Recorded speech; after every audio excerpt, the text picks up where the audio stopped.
சென்னை அம்பத்தூரில் பிரபல வீட்டு உபயோகப் பொருள் விற்பனை கடையில் தீ விபத்து ஏற்பட்டுள்ளது. இது பற்றிய கூடுதல் விவரங்களை எமது செய்தியாளர் மூர்த்தியிடம் கேட்கலாம். மூர்த்தி, எப்படி இந்த கடையில தீ விபத்து ஏற்பட்டது?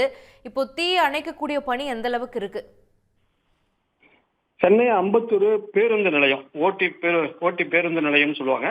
அந்த பேருந்து நிலையம் அருகே வசந்த் அண்ட் கோ என்ற ஒரு பிரபலமான எலக்ட்ரானிக் பொருட்கள் விற்பனை செய்யக்கூடிய ஒரு ஷோரூம் இருக்கிறது. அந்த ஷோரூம்ல இன்று காலை ஒரு பெரிய அளவுல தீ விபத்து ஏற்பட்டு அந்த பகுதி முழுவதும் ஒரு புகைமூட்டமாக காணப்பட்டு வருகிறது.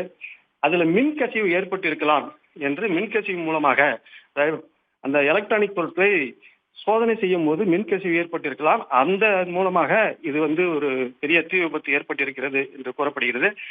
அந்த தீ விபத்தை அணைப்பதற்காக சென்னை தொழிற்பேட்டை, ஆவடி, செங்குன்றம், மாதவரம் உள்ளிட்ட பல்வேறு பகுதிகளில் இருந்து தீயணைப்பு வாகனங்கள் வந்து அங்க தீ அணைத்துக் கொண்டிருக்கிறார்கள்.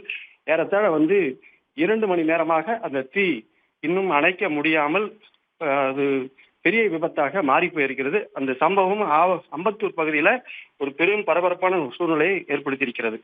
உடனுக்குடன் செய்திகளை தெரிந்து கொள்ள சன் நியூஸ் பெல் ஐகானை கிளிக் பண்ணுங்க.